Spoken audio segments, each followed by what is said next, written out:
তো বন্ধুগণ, KKR is back. KKR ফিরে এসেছে তাদের সেই পুরনো ফর্মে। যখন স্লোগান উঠতো করবো লড়বো হারবো রে, সেই স্লোগানটা আবার কিছুদিন পরে শোনা যাবে। কারণ কেকেআর তাদের সেই চিরাচরিত যে ফর্ম ছড়িয়ে দেওয়া ম্যাচে সেটাই করেছে। 16 ওভারেই 116 রান করেছে। পুরো 20 ওভার খেলেইনি। মানে কেকেআরের আজকে মোটিভ ছিল ওয়াংখেড়েতে প্রথম খেলা হচ্ছে, মুম্বাইও প্রথম খেলছে, আমরাও প্রথম খেলছি এই সিজনে। তো এই পিচে আমরা 250 করবো, যে আসবে সেই ব্যাট চালাচ্ছে, পিচ প্রপার রিড না করে। তাই যেটা হওয়ার সেটাই হয়েছে। 117 রান মুম্বাইকে টার্গেট দিয়েছে এবং মুম্বাই 12 ওভারে ম্যাচটা জিতে গেছে 2 উইকেট হারিয়ে। যেটা লাস্টে তো উইল জ্যাক্স আউট হলো এবং যেটা বলার বিষয়, সূর্যকুমার আসার পরে জাস্ট সময়ের অপেক্ষা ছিল কখন ম্যাচটা শেষ হবে। স্কুপ থেকে শুরু করে সমস্ত শট মেরে, সুইপ থেকে মেরে ম্যাচটাকে বার করে দিয়েছে। এবং এই যে রান রেটটা মুম্বাই পেলো আর এত রান রেট যে কলকাতার কমলো, এইটা আমরা বুঝতে পারবো কখন বলুন তো, যখন আমরা শেষের দিকে যাব। এই হারগুলোই আমাদের কিন্তু বোঝাবে যে আমরা যদি এই ম্যাচগুলোকে আরেকটু ফাইট দিয়ে খেলতাম তাহলে হয়তো এই হারটা হতো না। দেখুন, ম্যাচে হার জিত থাকবেই, সেটা বড় ব্যাপার নয়। আইপিএলে কোনো টিমই একদম প্রত্যেকটা ম্যাচ 14টা ম্যাচ জিততে পারে না। বাট আমি হারছিও, যে ম্যাচটা আমি হারছি সেই ম্যাচটা আমি কিভাবে হারছি বা সেই ম্যাচটা আমি কতটা কম মার্জিনে বা অপোনেন্টকে কতটা ফাইট দিচ্ছি, সেটাই একটা ব্যাপার। এই যে হাল ছেড়ে দেওয়া, বডি ল্যাঙ্গুয়েজ ভেঙে পড়া, এটা নেক্সট ম্যাচে আমরা প্রমাণ পাবো, নেক্সট ম্যাচে আমরা দেখবো। আর এই যে পারফরমেন্সটা, সেটা এই সিজনে আপনারা প্রথমবার দেখবেন না, আর এর পরেও এরকম পারফরমেন্স হবে। কারণ অকশানেই আমরা বলেছিলাম যে টিমের স্টেবিলিটি। আজকে দেখুন যে ইম্প্যাক্ট প্লেয়ার হিসেবে মনীষ পান্ডেকে নেওয়া হলো, কারণ কিছু করার নেই, কেকেআরের উইকেট পরপর পড়ে থাকে। এই ফর্মুলাটাই আগের সিজনেও হয়েছিল। মনীষ পান্ডে আসতো যখন কেকেআরের উইকেট পড়তো, পর উইকেট পড়তো, তখন মনীষ পান্ডে আসতো, তাকে ইম্প্যাক্ট প্লেয়ার হিসেবে খেলানো হতো একটা বোলারকে স্যাক্রিফাইস করে। যদি ব্যাটিং ভালো হয় তখন মনীষ পান্ডে আসতো না, ভাইবা বারোরা আসতো এবং উইকেট ফেলতো। আজকে কেকেআরে কিছু করার ছিল না, একই সেম ফর্মুলা ইউজ করেছে যেটা আগের সিজনে করেছিল। বাট আপনাকে আপগ্রেড করতে হবে। আপনাকে প্রত্যেক সিজন মানে চ্যাম্পিয়নশিপ জেতার থেকেও বড় কঠিন হচ্ছে চ্যাম্পিয়নশিপটাকে ডিফেন্ড করা। তার জন্য আপনার কোনো নতুন প্ল্যান নেই। আপনারা সেই আগের সিজনের প্ল্যান ধরেই এসছেন, যেখানে আপনার প্লেয়ার ফর্মে নেই। আপনি দেখুন মুম্বাইয়ের মাঠে খেলা এবং মুম্বাইয়ের টিম যা গড়েছে বোলিংয়ে, এখনো জাসপ্রীত বুমরাও আসেনি। জাসপ্রীত বুমরা এলে কি হবে? ফুটবল ম্যাচ হচ্ছে 2-2, মানে নারিনের উইকেট, ডিককের উইকেট তাড়াতাড়ি চলে যায়। নারিন 0 রানে, ডিকক 1 রানে আউট হয়ে যায়। তারপরে রঘুবংশী এসে কিছুটা চেষ্টা করে, কিন্তু আপনি রাহানের উইকেট দেখুন যেভাবে। আমি আর একটা এখানে অবশ্যই নাম নেবো, অশ্বিনী কুমার। মুম্বাইয়ের স্কাউটিং, মুম্বাই যে এই যে ট্যালেন্টগুলোকে নিয়ে আসা। আজকে সূর্যকুমার যাদবও কলকাতায় ছিল, বাট কিছু করতে পারেনি সূর্যকুমার যাদব। মুম্বাই আসার পরে দেখো সূর্যকুমার যাদব এখন টি20তে কি প্লেয়ার হয়ে গেছে। তো এইটাই ব্যাপার, আপনাকে ট্যালেন্ট বুঝতে হবে। এই যে বড় বড় কথা না, যে আমরা প্লেয়ার বানাই, আমরা প্লেয়ার কিনি না, আমরা প্লেয়ার বানাই। এই যে দেখুন কেকেআর থেকে যে কটা প্লেয়ার বেরিয়েছে না, সে কটা প্লেয়ারই ভালো পারফরমেন্স করছে। সেটা গিল হোক, ঠিক আছে, সেটা শ্রেয়াস আইয়ার হোক, সেটা এখন ফিল সল্ট হোক, ঠিক আছে। আপনি দেখুন সূর্যকুমার যাদব তো আগেও হয়েছে।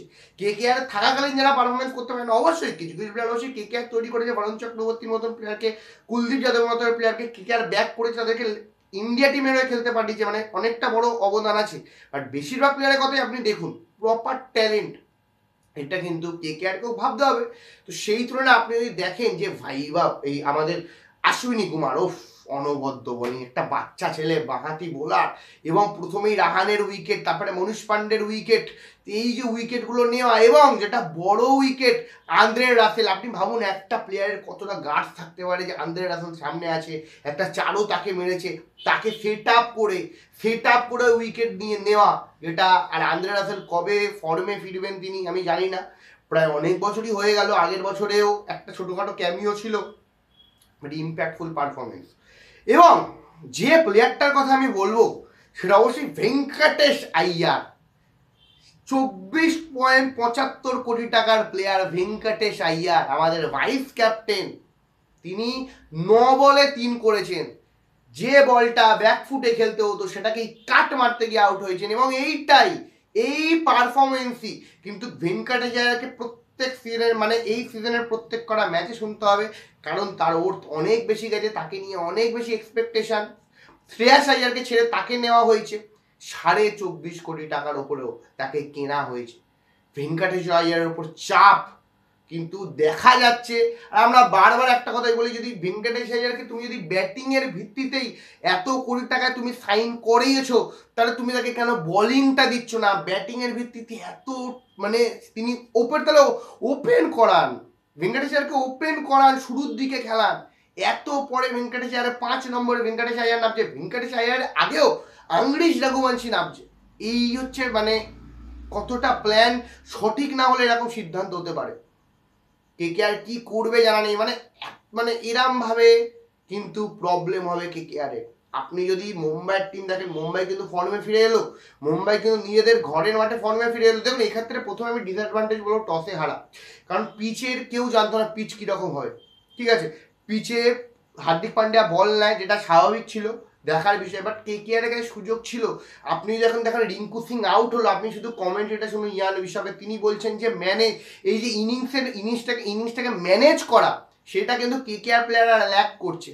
তারা কিন্তু সব বল খেলতে চাইছে। আজকে কিন্তু রিঙ্কু সিংকে 10 ওভারের আগে নামানো হয়েছিল। রিঙ্কু সিংয়ের হাতে 7টা বল ছিল, 7টা বলের মধ্যে রিঙ্কু সিং যদি 30 বলও খেলতো, রিঙ্কু সিং কিন্তু 30 বলে 50-60 করার এবিলিটি রাখে। রিঙ্কু সিং 14 বলের মাথায় নিজেকে সমর্পিত করে দিল, সব বল মারতে যাচ্ছে। এই সব পিচ 250-র পিচ নয়, সব পিচ 270-এর পিচ নয়।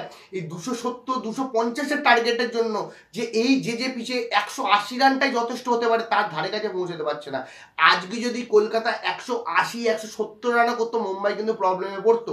আপনারা বলতেই পারেন যে হ্যাঁ 12 ওভারে তো ম্যাচ বাড়িয়ে করে দিল, তাহলে আর কত রান? না, যখনই 180 রানের একটা প্রেশার থাকবে, তখন কিন্তু প্লেয়ারদের চাপ থাকবেই থাকবে।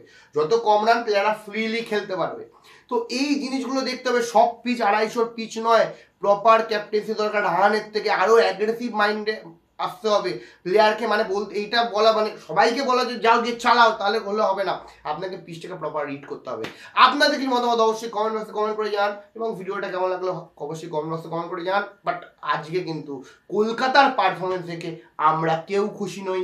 দেখা যাক কবে আরও বেটার কিছু করতে পারে কলকাতা। প্রায় হাল ছেড়ে দিয়েছে, মানে এরমভাবে অস্ত্র ফেলে দেওয়া মুম্বাইয়ের।